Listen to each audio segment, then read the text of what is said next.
Cameron quickly turned around and saw glass all around the pristine, white-tiled kitchen flooring. The surveillance alarm started going off. She looked back into the playroom to where the children she was babysitting were making sure they were all there and safe. Victor, Emily, Rose, and Victoria. Victor is the oldest and smartest. He is 8 years old and has beautiful silky brunette hair and ocean blue eyes. Emily was kind of a ditz.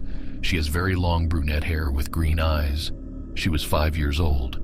Rose is the youngest of the kids she was babysitting, 3 years old, ginger hair, freckles, and green eyes. She is very beautiful. Victoria is artsy and unique. She has short hair and ginger hair just like Rose. But something that separates her from her other siblings is she has heterochromia eyes. One is a crystal blue and the other an emerald green, 7 years old. All the kids had pale white skin. As for Cameron, she had long brown hair, soft freckles, dark tan skin, and chocolate brown eyes. She was upbeat and happy.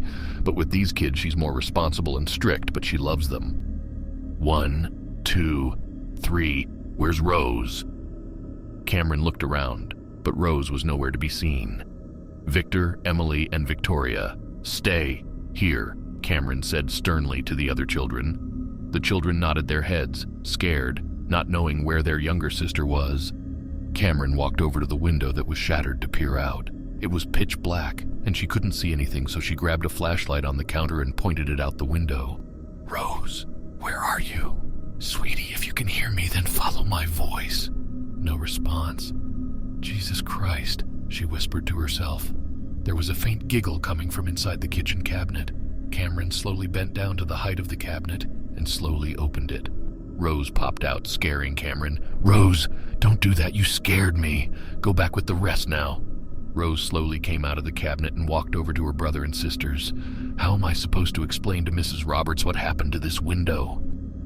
I don't even know what happened to it, Cameron thought to herself while glaring at the broken glass on the floor. The house was very big and very expensive. The Roberts family has a ton of money. Everything they owned was designer. All their furniture was the most expensive type of furniture. But of course, they just had to get the mansion that's deep into the forest. Cameron walked back into the playroom, but yet again Rose was gone. Are you kidding me? She said, irritated. Rose, it's not funny anymore. Come back and get ready for bed. The last thing heard was Rose screaming in the distance. Freedom! Rose, get back here now! Your mother said specifically not to go outdoors! Cameron yelled, running back towards the shattered window. Next thing she heard was a piercing scream. Rose? Victor, Emily, and Victoria were all fast asleep on the floor. It was 10 p.m. after all. Cameron quickly grabbed the flashlight and turned it on, facing the outside of the window. There was a low growl coming from the distance and yet another scream, but this time further away. What the actual hell? I can't believe this. Cameron started climbing out the window, making sure not to cut herself on the shattered glass left on the sill. Once she was over the window, she started walking into the darkness of the forest. She got further away from the house and further into the tall trees. I swear to God, if anything happens to her. Cameron's train of thought was quickly interrupted with a crunch of leaves coming from her right. Rose? Are you out there? This isn't funny. The noise startled Cameron at first, but then she started running towards the noise. She saw the 3-year-old on the ground. Her face was pale and her eyes were opened and cold-looking. Cameron tripped over to her and kneeled on the ground. Rose. Rose didn't move an inch. There was a pool of blood around her. Cameron went to check her pulse, but realized her limbs were torn apart. There's no way she'd be alive. Cameron started crying. No, no, no, no, please. This can't happen. She pulled out her phone and texted her girlfriend, Jaden. You need to come to the Roberts house right now, please. Something happened, and Rose is... She's not okay. Please just call the cops once you get here. I'm scared. She tried to remain calm, but she couldn't. She started breaking down into tears. This can't be happening, she repeated to herself. Another crackle sound. Cameron quickly turned around, her breath heavy. As she turned around, she got a quick glimpse of what seemed to be a tail. A huge tail. What the hell? She grabbed a huge branch to use as a weapon. She started to walk towards where she heard the noise. Her breath was heavy, her eyes were red and puffy from crying, and there were dry tear stains on her face. She was a mess. She turned the corner, but nothing was there. She swore she saw something, though. She heard another distant scream. It was coming from the mansion. Cameron ran as fast as she could to get there. Cameron tripped on a thick branch that was laying on the dead grass. "Ow, God damn it," she mumbled to herself. She got up and wiped off any dirt that was on her. While doing so, she saw a huge cut on her right thigh, most likely from accidentally cutting herself with the stick she carried with her. She took off her pastel blue sweater and put it around her blood-stained thigh and continued running, tripping a few more times on the way. The mansion started coming into view. "Finally," she said out of breath. She ran up to the window she crawled out of before and crawled back through, accidentally cutting herself a couple of times with the remaining glass shards. She was shaky. "What's wrong? Are you kids okay?" What Cameron saw was horrendous. She dropped the giant stick she had instantly. Blood everywhere on the shiny wooden floor, some on the white ceiling, and more on the walls and family pictures. It looked like a scene right out of a horror movie. Victor and Emily's bodies on the floor, their limbs ripped apart. It looked like they were trying to resist and break free. In the corner was Victoria, shaking in fear from what stood tall above her. A monster. It was huge. It barely fit in the open ceiling in the living room. It had a tail like a snake. Its head shape looked like a puppet, like some type of stuffing was inside its misshaped head. Small, bloody holes as eyes and a wide mouth. The corners of its mouth were stitched. It had extremely pointy teeth. In its tail region, there was a huge gash with blood leaking out. There was also a gigantic stick poking through its neck. Looks like it's been there for a long time. There were multiple bullet holes in its tail and a rope around its neck area. Seems like someone has tried killing it before, but obviously failed. There was a huge hole in the wall to its left. The creature had made that hole to enter. All the other entrances were too small for it to fit through. Cameron couldn't move. She was terrified. "I tried to help them run and get free, but it was too late. Help," Victoria said through her sobs. The terrifying monster turned its head quickly in Cameron's direction. "Tori, just stay still. Don't move," Cameron whispered, and Victoria nodded her head silently. Cameron moved as slowly as she can to grab a large kitchen knife. In the process, she tripped on the stick that was on the floor and hit her head on the counter. Ow. She placed her hand over the spot she had hit. "Cameron, run! Escape!" Victoria screamed. Cameron quickly lifted her head up to see Victoria in the creature's mouth. "Victoria!" Cameron quickly grabbed a knife and ran to the monster. She swung her arm back and slashed at the monster's tail as hard and powerful as she could. "I think I made it worse." The tail swiped Cameron off her feet and Victoria screamed. The creature tore her apart, ripping off her limbs with its mouth. Victoria's arms, legs, and the rest of her body hit the ground. Cameron was in so much fear. It was like the sound of her body dropping echoed in her mind. Due to the creature knocking her off her feet, she bent her arm the wrong way and it snapped. She hadn't realized until she tried to move it. She screamed in pain. Cameron had quit on trying. They were all dead. She couldn't do anything. The creature turned over to Cameron and started slowly slithering itself towards her. "Please, no," Cameron said in fear. She was backing up towards a wall, trying to get free. The creature's face got up close to her. Cameron closed her eyes as tears started streaming out. She lifted her good arm up slowly in a defensive position. The creature then slowly opened its mouth and clamped down on Cameron's head, ripping it off in the blink of an eye. It finished off by tearing up her limbs, like it does to all its victims. Blood leaked out everywhere, flooding the corner of the living room in blood. A light shone through the window, blinding the large snake-like creature. It quickly vanished out through the hole it came in from and back into the woods where it lives. Jaden parked her car in the driveway of the house and quickly got out. She knocked on the door. "Cameron, open the door." Jaden started banging on the door trying to get a response, but still, nothing. Jaden sighed. She looked around the house for an open window. She was worried about Cameron. "Aha!" she said when a broken window came into view. What even happened to this window? Jaden thought, confused. She crawled through the window gently, trying not to touch the glass that was spread out everywhere. Cameron... She paused in the middle of her sentence as she saw what was around her. No. She continued looking around her surroundings. There was blood everywhere, a huge hole in the wall, and 4 dead bodies in dismembered parts. the 3 kids, and Cameron. Jaden ran over to Cameron's lifeless body and held her in her arms. "Baby, no, please no," Jaden said as she started to cry into Cameron's chest, hugging her torso tightly. She looked a little to the side and saw her head on the ground, her beautiful brown eyes wide opened and frozen in fear. "Why?" Jaden sobbed. "I didn't get to say goodbye. I didn't get to give you this." She fumbled around a little until she pulled a small box out of her pocket. She opened it and inside was a ring. A promise ring. "We always talked about getting married, but we're too young, so I wanted to give you a promise ring, to promise that when we're old enough and have enough money that we would get married." Jaden continued crying and looked around to find her dismembered arm. Once she found it, she slipped the ring onto her ring finger and brought her arm to the rest of her body. "I love you," she said. Sirens started blaring and red and blue lights started flashing. Jaden didn't care to notice. There was banging on the door, but Jaden didn't want to get up. She wanted to stay there with Cameron. The banging got louder and soon the door broke down and cops ran in. Everything was white noise to Jaden. Everything was blurry from her tears. One cop tried talking to her while the rest looked around for fingerprints and evidence of who did this. Jaden was still crying hysterically while holding Cameron's body. The cop lifted her up and brought her to the cop car. The rest of the cops walked out of the mansion. "We found nothing, only her fingerprints," one of them said as he pointed to Jaden, referring to her fingerprints. "Do you think she did this? There's no murder weapon anywhere except this stick, but there's no blood on it." Another cop said, "We'll have to give the bodies to a forensic pathologist for them to do an autopsy. Maybe we'll find out more." "Sounds like a plan.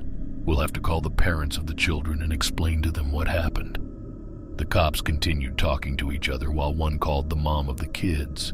Other officers showed up to properly handle the bodies for an ambulance to drive them over to a forensic pathologist. Jaden was crying in the back seat of the cop car. "Listen, you're going to have to communicate with me so we can find out more about what happened. Can you do that?" The cop tried to talk in a calm voice to try and let Jaden relax. Jaden shook her head, still sobbing. She couldn't stop crying. She lost her only happiness, her will to live. The cop continued to try and talk to Jaden, but she wouldn't say anything. As the cops covered up the bodies, an ambulance drove up to the house. A bunch of people came out and ran inside to grab the bodies and place them on a table. They rolled the tables into the back of the ambulance and drove off. The cops got in their cars and drove off. The cop that was trying to get Jaden to talk drove off with Jaden in the back of the car.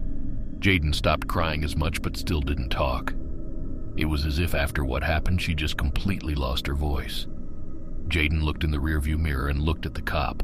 His name tag read Frank Basic Cop Name. Jaden thought to herself. Jaden looked out the window into the pitch-black sky.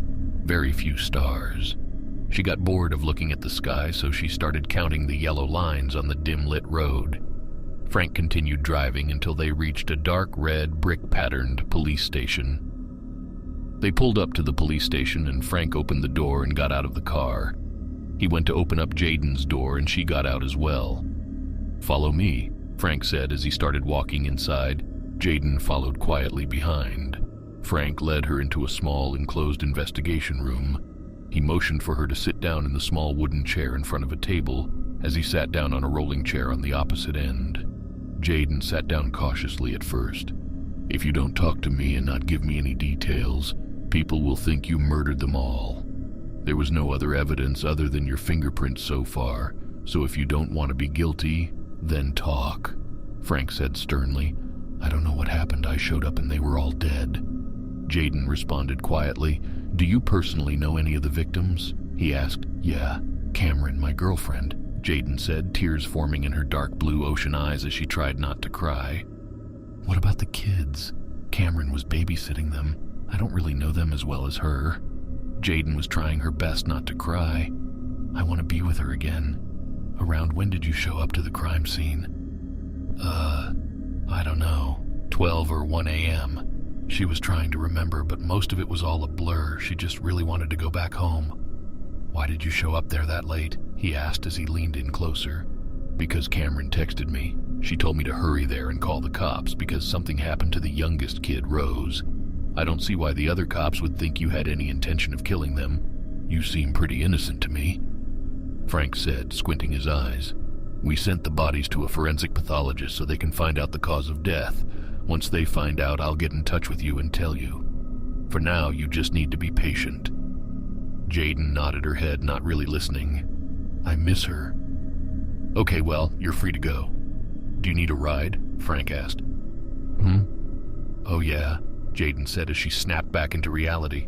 The ride home was silent, very silent. Frank pulled up to Jayden's house and said goodbye as she walked out of the car.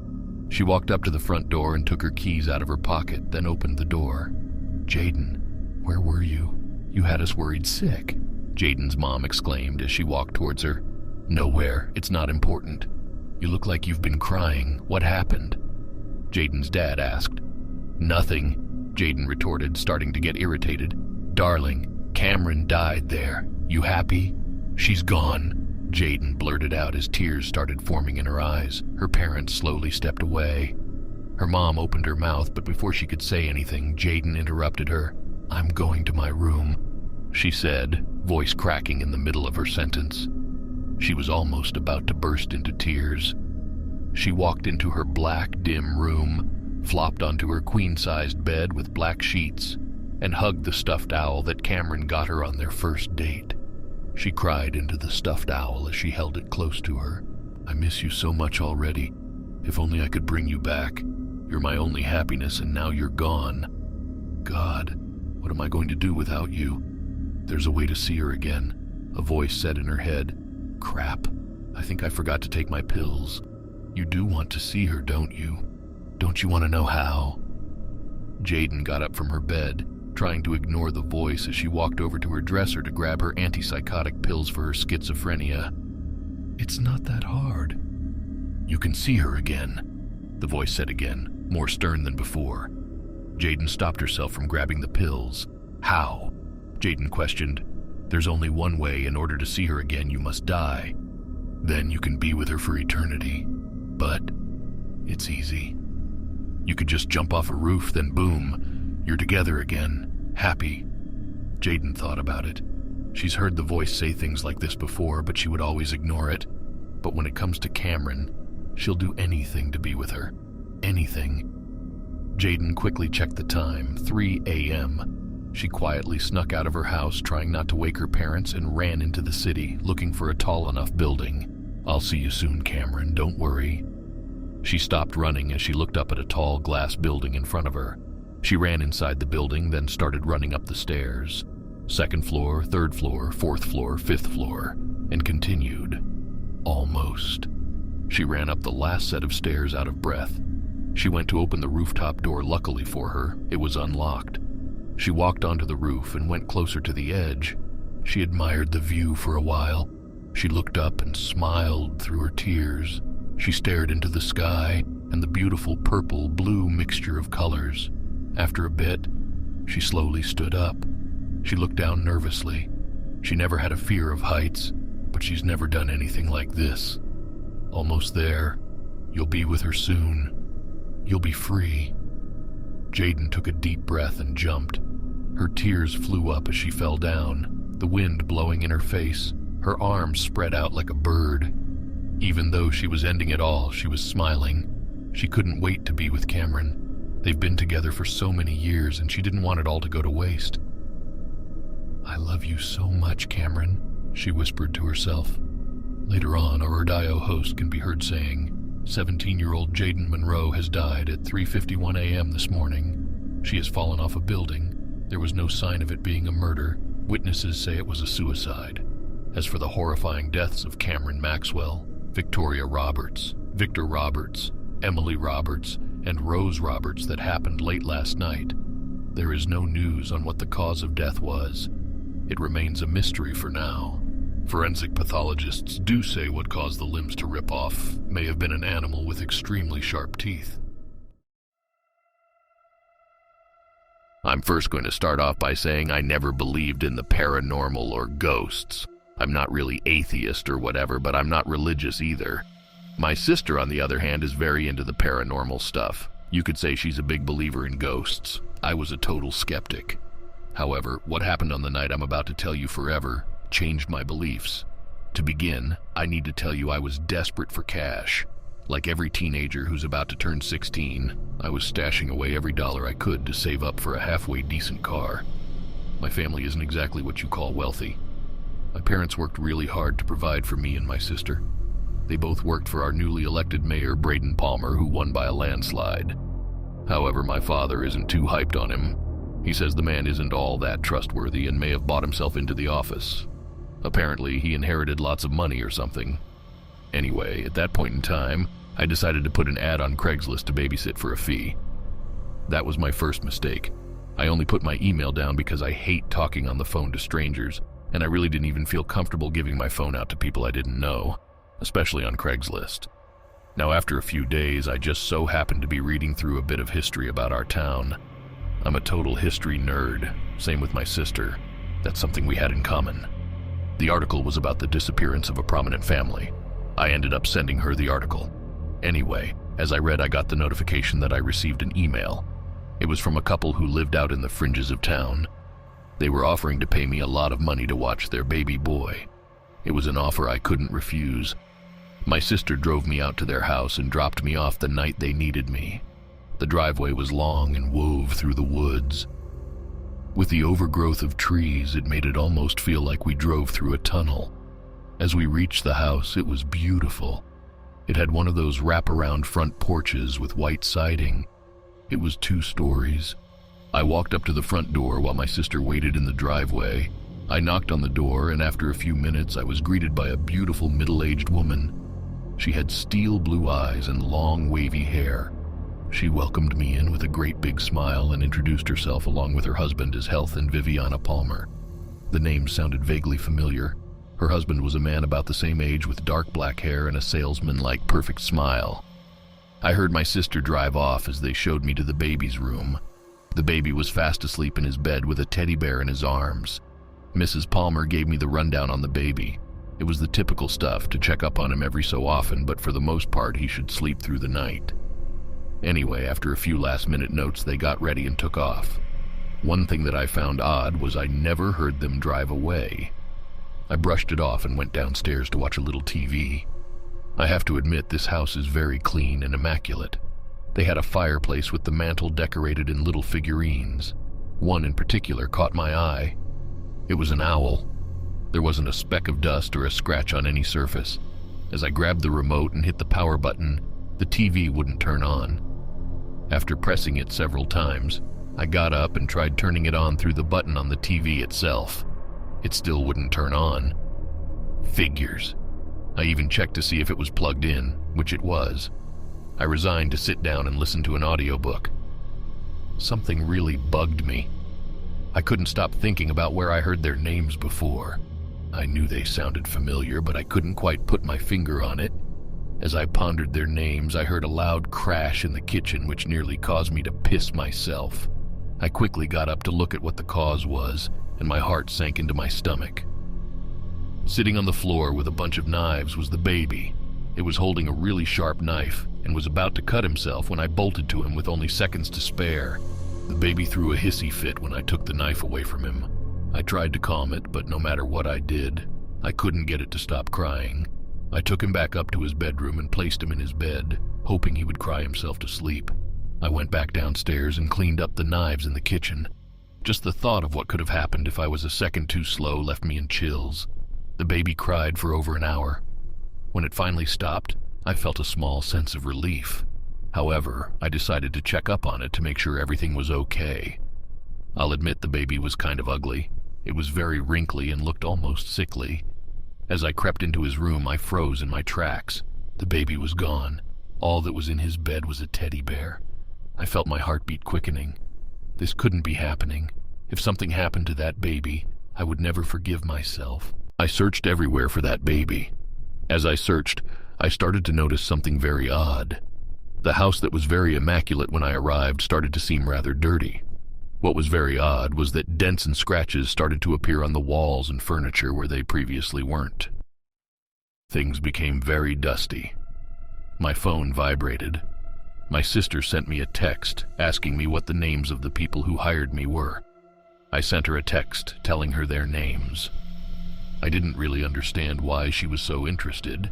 I continued my search as I started to panic. I tore through the entire house, which was starting to look even more shabby the more I searched. I heard a sudden creak downstairs. I rushed down there and found the door to the basement was open. That was the last place I wanted to go to. I reluctantly made my way down to my own dismay. Of course, the lights wouldn't work. I pulled out my phone and turned the flashlight on. The basement was covered in cobwebs and dust. I received another text from my sister that made my skin crawl. She said I needed to get out of that house right now and she was on her way to come to get me. I asked her why. She sent me back the article I sent her a few days ago about the prominent family that went missing. Their names were Heath and Viviana Palmer, and they had a baby named Dustin. They disappeared nearly 2 years ago for no apparent reason. They just vanished. I looked at the picture of the family and immediately recognized them as the same family that hired me. This couldn't be real. I could hear my heart thumping wildly in my chest as I read this.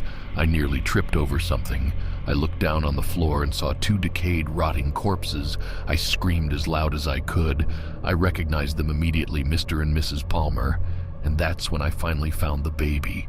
He was dead on the floor next to them, just a rotting corpse. I could feel myself getting sick as I raced back up the stairs. Before I could get there, the door slammed shut, leaving me in the dark. I tried to open it, but it wouldn't budge. I started crying uncontrollably. "Don't leave."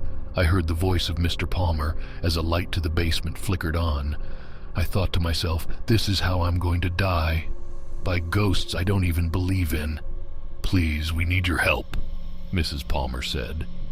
I stumbled down the stairs. My feet felt like they were moving of their own accord. Standing there in the middle of the basement were Mr. and Mrs. Palmer. Viviana Palmer was holding her baby. I looked on the floor to see their dead bodies lying behind them. "You're not going to kill me, are you?" I asked. "No, we need your help," she says. "We were murdered," Mr. Palmer said. "I can't believe I'm having a conversation with dead people. 4. Please just let me go. I'll do whatever you want," I pleaded with them. "Help us. Please help us," the woman said. She pleaded with me. "I don't know how," I said as tears fell from my eyes. "You can help us. Please, find the bear and the owl. They have the truth," Mr. Palmer pleaded. Then the light flickered off again and the door to the basement opened. Their ghosts were gone. I ran upstairs to find the house in shambles. Everything seemed to be broken. The wood was rotting. Dust and cobwebs covered everything. I saw headlights outside and my sister texted me she was here. I was about to run out and leave this place forever, but I couldn't get the look of their faces out of my head. They were so sad. What did they mean by look for the bear and the owl? I looked around and nearly screamed at the sight of dried blood on the dirty carpet. That's when it clicked. The owl. I looked over to the mantel and found the owl figurine. Surely this is what he meant. I rushed over to grab it and sure enough, it was a hidden camera. I popped out the SD card in the back. Now the bear. I knew exactly what he meant. Where else would you put a hidden camera if not for the baby's room? I rushed upstairs to find the teddy bear and sure enough, it too was a camera. I took it with me as I ran out of the house and got into my sister's car. I was so fucking worried you were dead when I pulled up to find this beaten down house in shambles. It was in mint condition when I dropped you off. "What the hell is going on?" she asked. "Do you have something that can read an SD card at home?" I asked her. She nodded. "Why? And what's with the dusty teddy bear? Are you going to tell me what's going on?" "Just drive. I'll explain it on the way home," I said. I told her all about the Palmers and every little weird thing that happened to me in that house as we drove back home.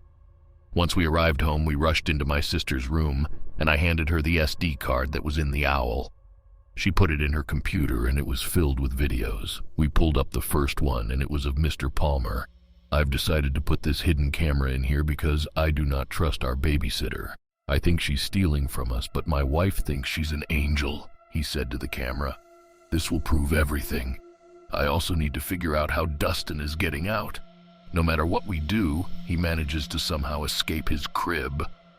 "We watched through the videos and sure enough, their babysitter was stealing from them. But I don't think that's what we were meant to find. We continued watching. Then we saw it. Both of our jaws dropped. I felt my stomach get tied up in knots. Mr. and Mrs. Palmer was with another man. I recognized him. That's Dad's boss, the mayor, Braden Palmer, my sister said as he pulled out a gun and shot them. He killed them in cold blood. What the hell? I asked. Aren't they brothers? She asked. I shrugged. I know they are. Didn't you read that article you sent me? It said that Heath and Braden were supposed to inherit a lot of money, but when Heath disappeared, it all went to his brother Braden. He killed them to get the entire fortune. It all makes sense now, I said. We watched Braden drag their bodies out of the living room and most likely downstairs where I found them. Then we plugged in the other SD card, and what we saw was downright sickening. He killed their baby.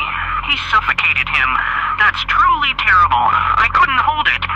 I rushed to the bathroom and threw up in the toilet. My sister and I showed my parents everything. I couldn't exactly explain to them how I got the SD cards. No one would believe me if I told them I was hired by ghosts to watch their dead baby, so we told them a lie about finding the old house and exploring it.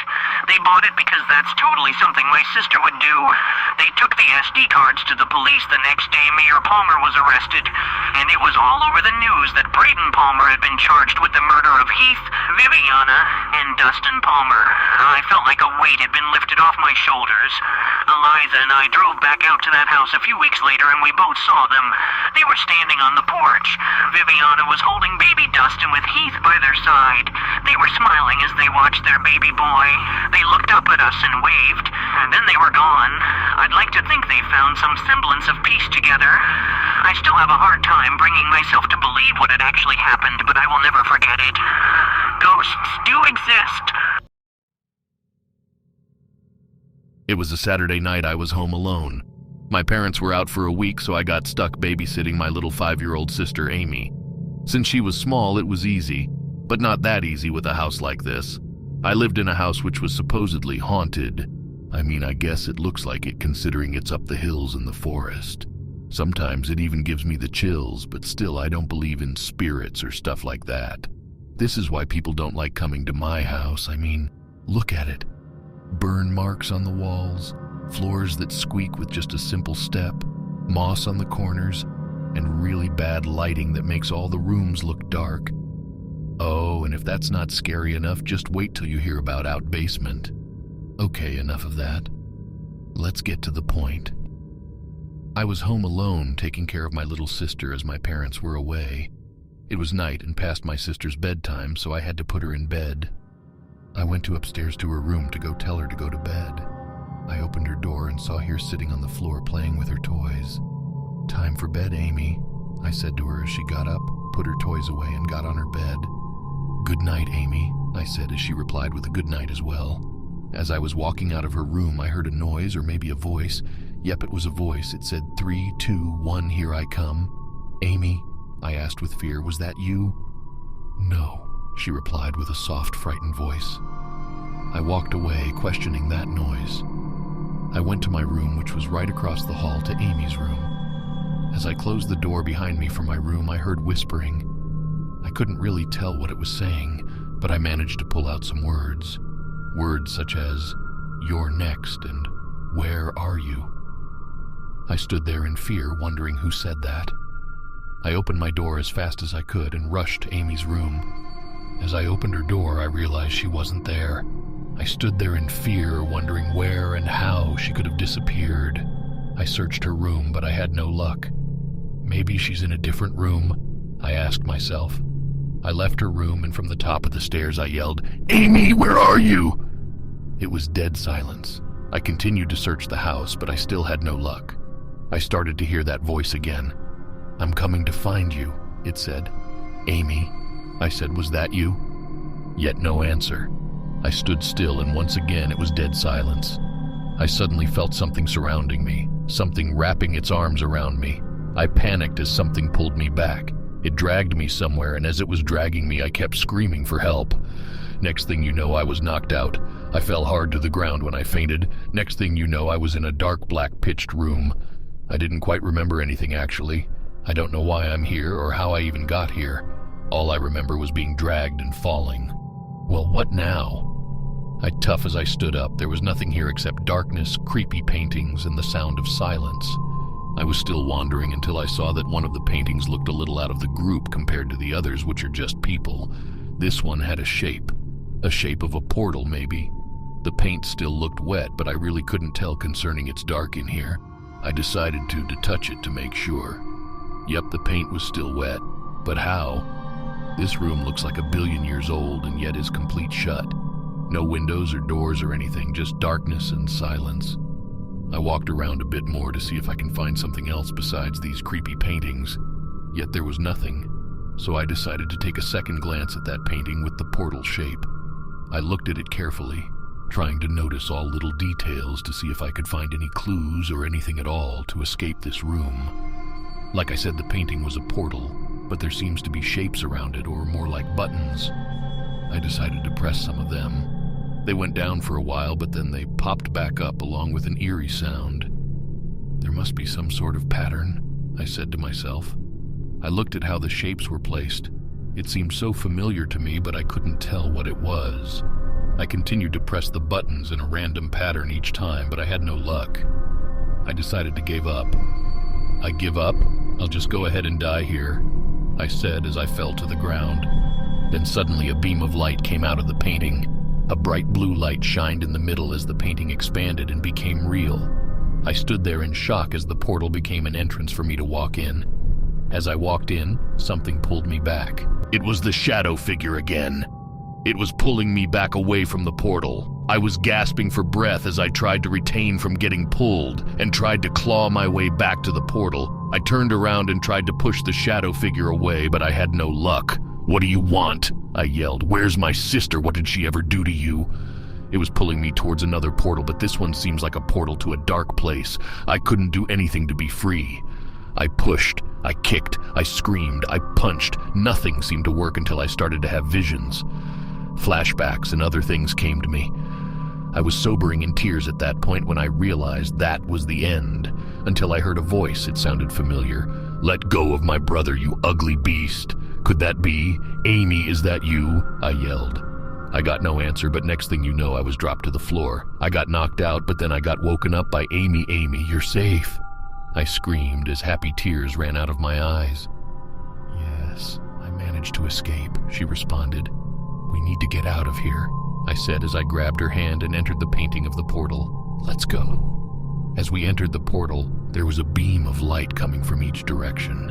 Then suddenly we entered a new realm. It looked pretty scary considering it's dark. I didn't even know where we were, but I wanted to go back. As I turned my back, the portal closed. I started to worry from that point, but I tough as long as I'm with my sister, I'll be okay. Speaking of my sister, where did she go? As I turned my back to see the portal, I let go of my sister's hand, but I didn't know she will disappear. Okay, now I started to freak out. I know I'm older than my sister, but I have a fear of the dark due to this incident that happened in the past. It was midnight and I was playing in my room on my computer until the power went out. The power went out, but then somehow there was still light in my room. It was flickering on and off. Then it was my computer.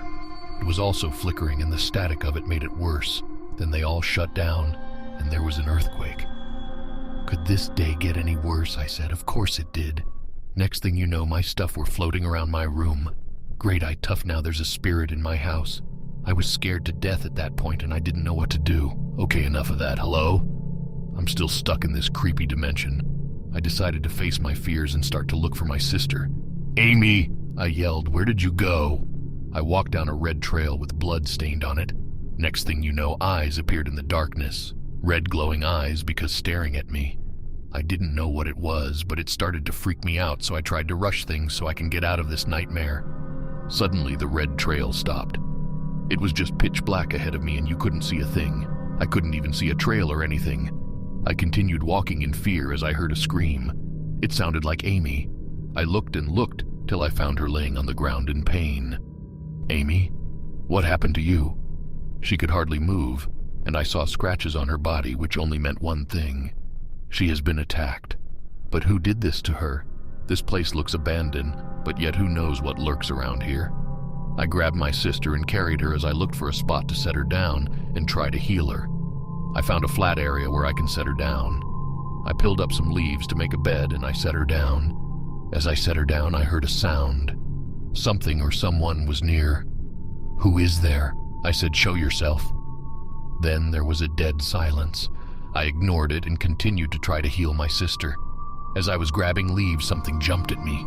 It was the shadow figure. But how did it escape? How did it heal so fast? It dragged me down and tried to attack me, but it seems like it's weak. Apparently I was stronger than it. I tried fighting back, but I was still helpless. Suddenly it pulled me into a pile of leaves, which led to a new dimension. Great, a new world, I thought. More trouble, I suppose. This dimension looked odd. There was lakes and rivers everywhere, but they were filled with blood. This was just pure disgusting and terrifying. I was still on the ground, and I saw the shadow figure across a lake where I was at. I was staring at it, and it was staring at me. The shadow figures appeared to be a girl. It had a white dress, long black hair, and no face. "What do you want from me? Why are you doing this? What did I do to you?" I yelled. "You don't understand," she responded. "What don't I understand? What do I need to understand?" "Enough! Stop already, just listen." I stood there in silence as I watched her. How would it feel to be trapped in this body? Terrible, huh? Exactly, do you think I like it? No, I don't. I'm trapped in this stupid body, all thanks to you. As she was saying that, she was transforming into a human, a girl. Her voice got calmer and more like a girl. She shrank and her appearance started to change from a scary demon to a little girl. She seemed familiar. "Rose," I said, all in shock. "Is that you?" "Yes, it's me, Rose." "I can't believe it's really you," I said nervously yet scared. "Well, who else would it be? Who else would be haunting you since you abandoned me? Who else would follow you and stalk you this whole time?" "Rose, I'm really sorry. I didn't mean to leave you. I just don't know.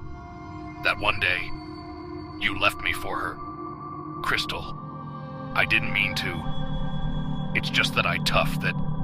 Rose the interrupts, saying, "It's just that what?" See, you don't even have a proper answer. "No, Rose, it's not like that. I left you because I tough you didn't like me back." "What? How did you? Did you?" "Ugh, just no. It's too late for apologies. I used to like you, but I never knew you liked me back." She then whispered, "I still do. Then maybe things can change. We can start over. Start over. Oh yeah, I'll just, leave this body behind and be friends with you all over." "It isn't like that. You don't understand. The demons will never leave me alone, all thanks to you. And if they did, I don't think I would have. Enough talking already. Rose, please, I'll try to help you. Don't have to be this way. I'm sorry. Now die already." As Rose was transforming back into the monster she was, you could hear a soft fainting voice from behind. "No, you can't kill him. I will save you, be..." Next thing you heard was something fall to the floor. There was a dead silence afterwards. "Wait, could that be? Oh no. Amy, where are you?" "Over here, Brat," she said while she slowly was dying. As I see Amy on the flyer, I pick her up and I saw scratches on her arm. "Why, Rose, you will pay for..." "Haha, yeah, right. It's cute that your sister sacrificed herself for you, and you just stood there like nothing while your sister enjoyed the pain. Boy, that was fun." As I wiped down my tears, I secretly began to get ready my knife, which was the strongest one on the earth, and my father gave it to me just in case. "Oh, did I hurt your feeling? So sad. Not now, die." As she came closer, I got my knife and I put it in position. What was that for? You got that special knife that can kill anything, no? Well, didn't know you wanted to go so rough. I swing her my knife everywhere to get a few hits on her. I managed to get quite a few, but I needed to aim at her heart in order to end the battle. She keeps dogging my attacks, but she's not very good. "Die already, you fool." As I continued to hit and stab her, she managed to take a butt control over me afterwards, and I was going down. "Ouch. Please just stop. I can't. No, wait. Finally, I killed him. Well, yay for me. Or maybe hooray. Wait, I am... Oh, God. Alex, are you still alive? Wait, what the hell did I just do? No. Asterisk cries, asterisk. Hey, Alex. I am so sorry. I forgot everything. Now I realize how good of a friend you actually are. Thank you, but I'm afraid it's too late. Wait. Alex, please don't die on me. I'm sorry. Don't worry, I still love you. Alex, no. It's all my fault. God damn it, oh well, I love you too, Alex. Those were her final words as she left into the darkness and decided to never return. Plus, Brother, are you okay? Amy shouted. AMV, I'm fine, but I'm hurt. Don't worry, I will cure you, asterisk. She grabs a med kit which she ran back home and came back just to heal me. Thanks, sister. I thought you were dead. So did I, but you saved me. What, how? I'll tell you later. Okay, Ima carry you home. No, it's... As Amy carried Brother back home, she managed to shut the portal and get out of all this huge hell and back into her home. When she arrived, she called an ambulance and they took Alex to the hospital and the parents came right away as well. 4. Where am I? You're at the hospital, honey. Mom? Yes. Mom, you're back. Yes, I am. I wouldn't let you be in pain all alone. I love you, Mom. So do I, but tell me, how did all of this happen? You see?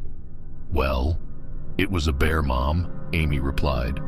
Oh, okay, I guess we'll next time call us first before you confront the bear, replied Mom. Okay, we promise, Amy replied as she winked at me.